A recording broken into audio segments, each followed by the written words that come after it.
دیکھیے بسم اللہ الرحمن الرحیم، بات چل رہی ہے کہ اعمال کی بنیاد پر اہل ایمان میں تفاضل ہے، ایک دوسرے پر فضیلت ہے۔ یعنی جس طرح کا ایمان حضرت ابو بکر کا ہے دوسرے کا نہیں ہے۔ بات سمجھ؟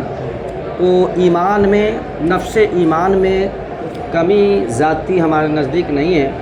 ہاں، عمل کے بنیاد پر جو عرض عارض ہے، عمل کے بنیاد پر ایمان میں کمی بیشی کا اطلاق کر دیتے ہیں۔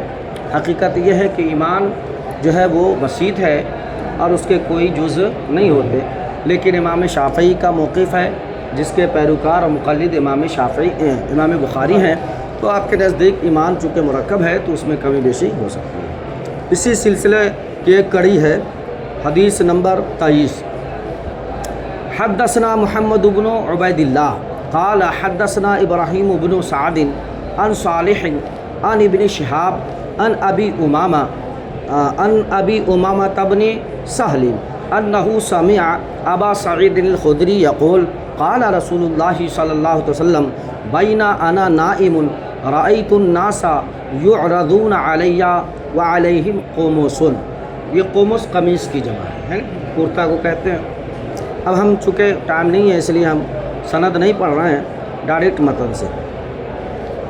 حضرت امامہ ابن سہل، ابو امامہ ابن سہل فرماتے ہیں کہ ابو سعید خدری کو کہتے ہوئے سنا کیا کہ رسول کریم صلی اللہ تعالی وسلم نے فرمایا بینا انا نائم، کہ میں خواب میں تھا، میں سو رہا تھا۔ بینا انا نائم، میں سو رہا تھا۔ رأیت الناس یعرضون علی، تو میں نے دیکھا خواب میں کہ مجھ پر لوگوں کو پیش کیا گیا، لوگوں کو، اور واو حالیہ ہے، وعلیہم قمص، اور لوگوں کی حالت یہ تھی کہ ان پر قمیصیں تھیں، یعنی کرتا تھا۔ ٹھیک ہے، ایک بات یاد رکھیے، نبی علیہ السلام کی حدیث پاک ہے اور حضور کی یہ خصوصیت ہے کہ حضور علیہ السلام کی آنکھیں تو سوتی ہیں لیکن دل نہیں سوتا۔ حضور نے خود فرمایا تنام عینی ولا ینام قلبی، آنکھیں تو میری سوتی ہیں لیکن دل نہیں سوتا۔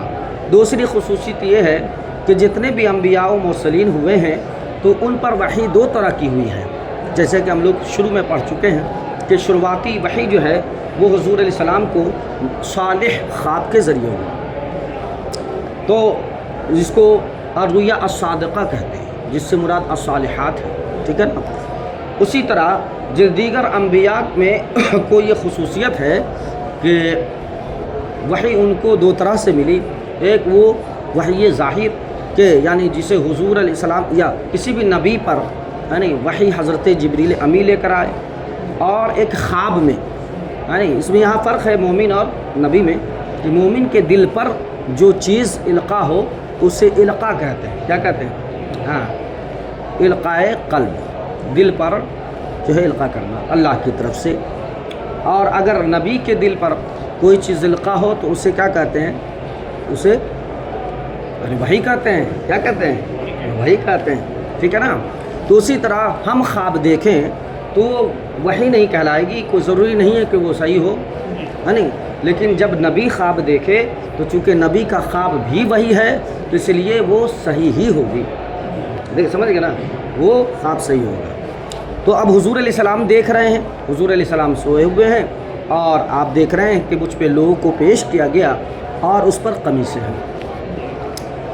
اب قمیصوں کی حالت یہ ہے منہا ما یبلغ السدیہ، کہ ان میں سے بعض قمیصیں تو وہ ہیں جو لوگوں کے سینے تک پہنچا ہوا ہے، ایسا کرتا ہے جو بعض سینے تک پہنچا ہوا ہے۔ ٹھیک ہے، ومنہا ما دون ذالک، اور ان میں بعض وہ ہے جو اس سے تھوڑا کم ہے، یعنی تھوڑا سینے سے اور اوپر۔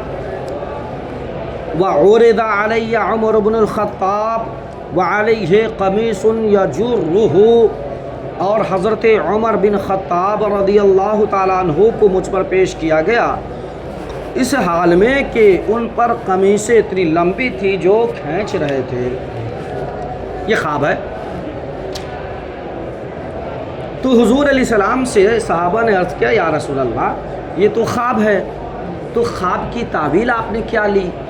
یعنی اس سے آپ نے کیا مراد لیا ہے کہ سب کے بدن پر قمیص ہے اور قمیص میں تفاوت ہے، کسی کا سینہ سے زیادہ ہے کسی کا کم ہے، اور حضرت عمر فاروق کا پورا ایسا ہے کہ آپ کھسیٹ رہے ہیں، یجرو مطلب جر رہا، یجرو مطلب کھینچنا کھسیٹنا ہے نہیں؟ تو حضور علیہ السلام نے فرمایا کہ میں نے اس سے دین مراد لیا ہے۔ کیا مراد لیا ہے؟ کہ چونکہ لوگوں کے ایمان، دیکھیے بھائی ہم نے امام بخاری کے مطابق موقف کے مطابق ہم نے ترجمہ کیا کہ لوگوں کے ایمان میں کمی اور بیشی ہے، یعنی لوگوں کے ایمان کے درمیان تفاضل ہے، بعض اعلیٰ ایمان پر فائز ہیں، بعض جو ہے اوسط ایمان پر فائز ہیں، بعض ادنا ایمان پر فائز ہیں۔ تو جب ایمان کے درمیان لوگوں کے ایمان کے درمیان تفاوت ہے تو ہم نے اس سے دین مراد لیا ہے قمیص سے۔ تو مطلب یہ ہوا کہ بہت سارے لوگ ایسے ہیں جس کا ایمان بہت زیادہ ہے جیسے کہ حضرت عمر فاروق، اور بہت سارے لوگ ہیں جو اس سے کم ہے جیسے کہ کسی کی قمیص سینے تک پہنچ رہی ہے، اور اس میں سے پھر اس میں کچھ لوگ ایسے ہیں جو کم ہیں تو سینے سے اوپر ہیں۔ نہیں سمجھے؟ اس سے چند باتیں سمجھ میں آتی ہیں۔ پہلی بات یہ ہے کہ نبی کا جو خواب ہے وہ بھی وحی ہے، نبی کا جو خواب ہے وہ بھی وحی ہے۔ دوسری بات یہ ہے کہ خصوصیت کے ساتھ حضرت عمر کا ذکر کیا۔ کس کا ذکر کیا؟ حضرت عمر کا۔ اور ظاہر سی بات ہے حضرت عمر ایسے صحابی ہیں جو ہر لمحہ حضور علیہ السلام کے ساتھ رہا کرتے تھے، تو اس کا مطلب یہ ہے کہ حضرت عمر موجود ہیں اور حضور علیہ السلام حضرت عمر فاروق رضی اللہ تعالی عنہ کی شان میں مدح کہہ رہے ہیں، یعنی حضور علیہ السلام تعریف کر رہے ہیں کس کی؟ حضرت عمر فاروق کی۔ تو اسے پتہ چلا کہ اگر کسی بندے میں واقعتاً کوئی صفت اور خوبی پائی جائے تو اس کے منہ پر بھی تعریف کرنا جائز ہے، اس شرط کے ساتھ کہ اس بندے میں نخوت اور اس بندے میں جو ہے تکبر نہ آئے۔ ٹھیک ہے؟ تیسری بات یہ ہے کہ جو اگر کوئی خواب دیکھے تو وہ اپنے خواب کو بتا سکتا ہے، اپنے خواب کو بتا سکتا ہے، لیکن ہر کس و ناکس کو نہیں، بلکہ وہ جو خواب کی تعبیر بتا سکے، ہر کسی کو نہیں، جو خواب کی تعبیر بتا سکے۔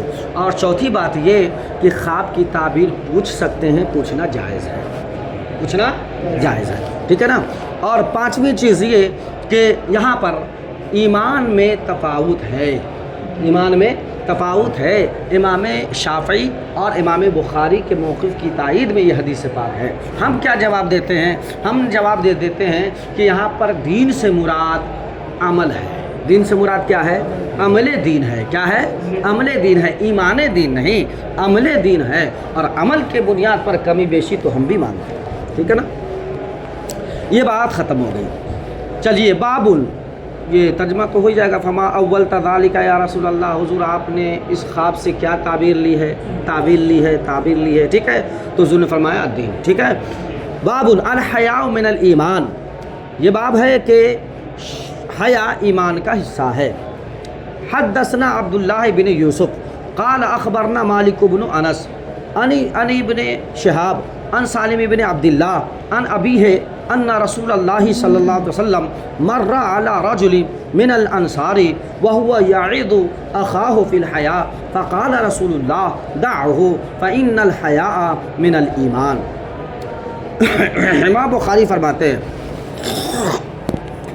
ہم سے حدیث بیان کی ہے حضرت عبداللہ ابن یوسف نے، وہ فرماتے ہیں وہ فرماتے ہیں کہ ہمیں خبر دی ہے حضرت مالک بن انس نے، وہ فرماتے ہیں حضرت ابن شہاب سے، اور وہ روایت کرتے ہیں حضرت سالم بن عبداللہ سے، اور حضرت سالم بن عبداللہ اپنے والد سے۔ تو کون ہو گئے؟ ان کے والد کون ہوئے؟ ابن کے باپ جو ہوگا وہی باپ ہوگا، والد ہوں گے۔ ٹھیک ہے نا؟ تو عبداللہ ہیں۔ کیا کہ ان رسول اللہ صلی اللہ علیہ وسلم کہ بے شک رسول کریم صلی اللہ علیہ وسلم مر علی رجل من الانصار، کہ انصار کے ایک شخص کے پاس سے گزرے۔ ظاہر سی بات ہے، تو انصار میں سے ایک شخص ہے تو صحابی ہے۔ کون ہے؟ صحابی ہے، تو انصاری صحابی ہے۔ وَهُوَ يَعِظُ أَخَاهُ فِي الْحَيَاءِ، تو وہ حیا کے تعلق سے اپنے بھائی کو نصیحت کر رہے تھے۔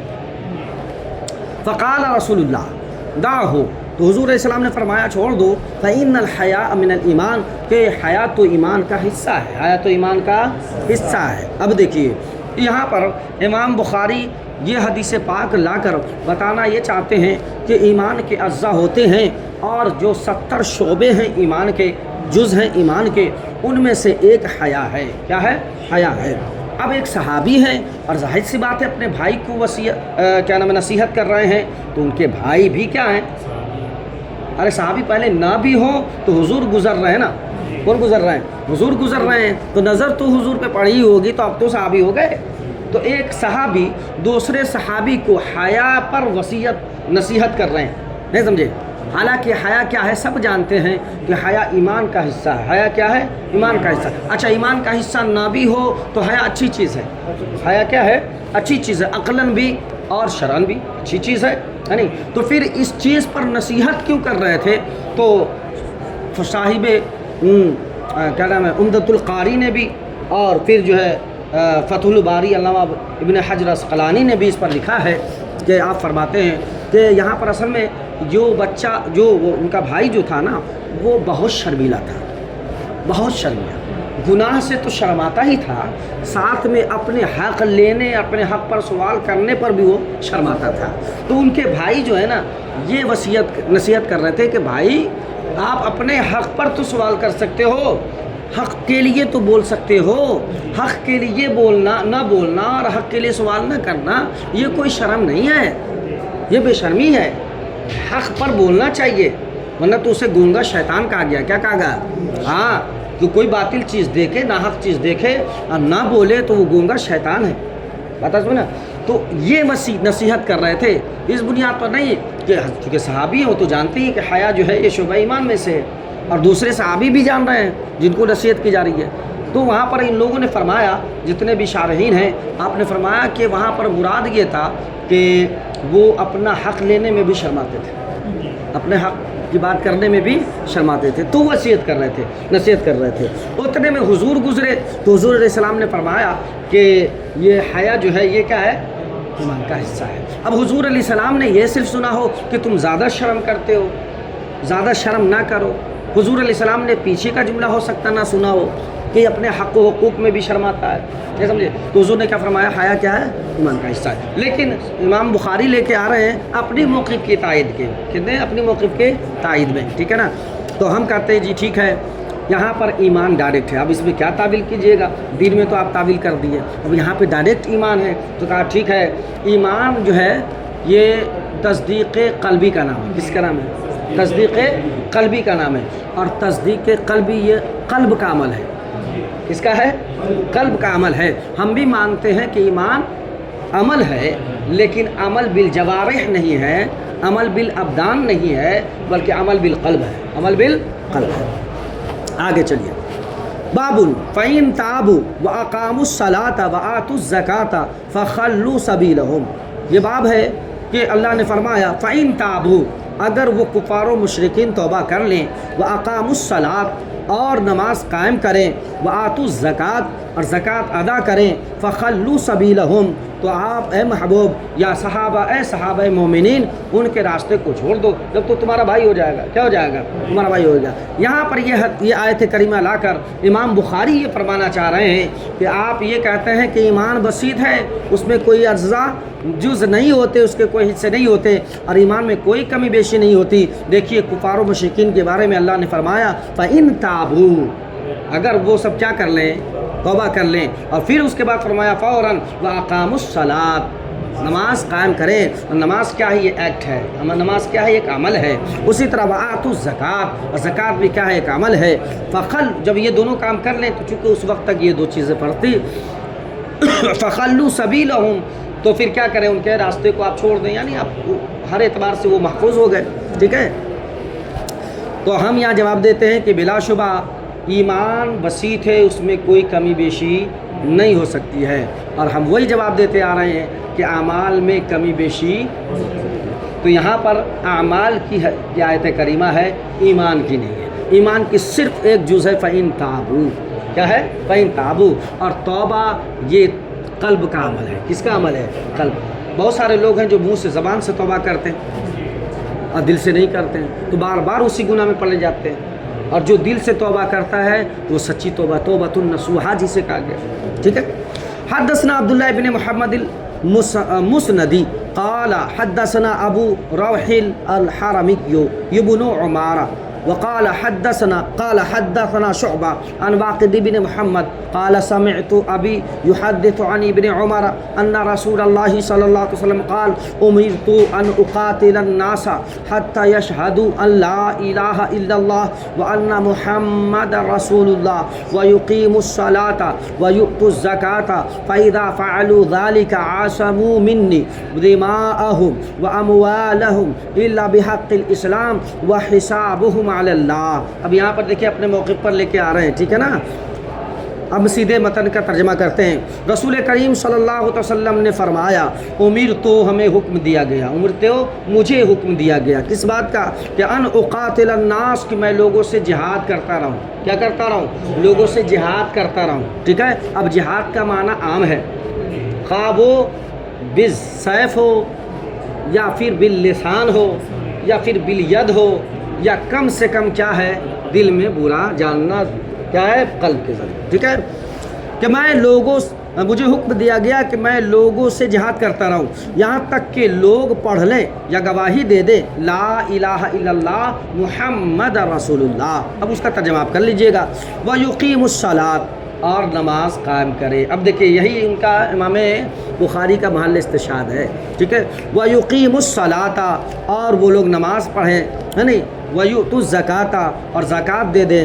فَإِذَا فَعَلُوا ذَلِكَ، تو جب وہ یہ کام کر لیں گے عَصَمُوا مِنِّي دِمَاءَهُمْ، تو ان کے خون مجھ سے محفوظ ہو جائیں گے۔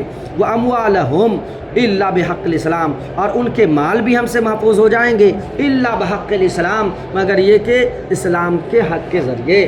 کیا مطلب؟ یعنی اگر کوئی کلمہ شریف پڑھ لیتا ہے لا الہ الا اللہ محمد رسول اللہ، اور کوئی نماز پڑھ لیتا ہے، زکوٰۃ دے دیتا ہے، چونکہ اس وقت تک یہ دو چیزیں فرض تھی تو دو ہی چیز کا ذکر ہے، یعنی جب یہ چیزیں کر لے رہا ہے انسان تو اب وہ کیا ہے اسلام میں داخل ہو جائے گا۔ کس میں داخل ہو جائے گا؟ اسلام اور ایمان میں داخل ہو جائے گا۔ اب جو اسلام اور ایمان میں داخل ہو جائے تو پھر اس کا مال اور اس کے خون کیا ہوتے ہیں؟ محفوظ ہو جاتے ہیں۔ کسی کو بھی مال اور اس کے خون کو بہانے کی اجازت نہیں ملتی ہے۔ ہاں نماز بھی پڑھ لے اور زکوٰۃ بھی دے دے، کلمہ بھی پڑھ لے، اور اس کے بعد کیا کرے؟ حق اسلام میں جو ہے حق تلفی کر جائے، مثال کے طور پر چوری کر لے، تب اس کے ہاتھ کاٹے جائیں گے الا بحق الاسلام۔ مگر جب اسلام کا حق آ جائے، مطلب جو اسلام نے جن چیزوں کے بارے میں قدغن لگائی ہے اور جو چیزیں منہیات اور محدودات میں سے ہیں، اس کا اگر وہ ارتکاب کر لے گا تو اب اس کے خون اور اس کے مال محفوظ نہیں رہیں گے۔ اس حق اسلام اس سے لے لے گا، اسلام اپنا حق اس سے لے لے گا۔ زنا کرے گا تو رجم کیا جائے گا یا سنگسار کیا جائے گا، محسنہ پڑھے ہوں گے آپ، ہے نہیں۔ چوری کرے گا تو ہاتھ کاٹے جائیں گے۔ تو کہا یہ حق اسلام جب آ جائے گا تو پھر وہ اپنا کام کر جائے گا، لیکن ہاں حق اسلام اگر عائد نہ ہو تو پھر وہ ہر طرح سے کیا ہوگا؟ محفوظ ہو جائے گا۔ وَحِسَابُهُمْ عَلَى اللَّهِ، اور یہ ان کا حساب جو ہے اللہ پہ ہو جائے گا۔ مطلب کیا ہے کہ اگر کوئی کمی بیشی رہے گی ایمان لانے کے بعد اعمال میں تو اب اس کا حساب کیا ہے؟ اللہ پہ ہے۔ اللہ چاہے گا تو معاف کر دے گا، یا اللہ چاہے گا تو کیا ہے اسے سزا دے گا، ٹھیک ہے۔ آگے پڑھا دوں کیا؟ میرے خیال سے ٹائم زیادہ ہو گیا، ٹھیک ہے۔ اچھا جی، یہاں پر ہم نے کہہ دیا، پہلے بتا دیا ہے کہ ایمان نام عمل جوارح کا نہیں ہے، کس کا ہے؟ عمل قلب کا ہے۔ کس کا ہے؟ علم قلب کا، اور وہ کیا ہے؟ تصدیق ہے، تصدیق، ٹھیک ہے نا۔ تو عمل ہے، ایکٹ ہے دل کا، کوئی مسئلہ نہیں ہے، ہم مانیں گے، لیکن یہ عمل قلب کا ہے، دل کا ہے، جسے تصدیق کہتے ہیں۔ اور ہاں وہ جو ایمان جس کو آپ کہہ رہے ہیں عمل بالجوارح ہے، تو ہمارے نزدیک وہ کیا ہے؟ جز کی حیثیت سے نہیں ہے۔ بات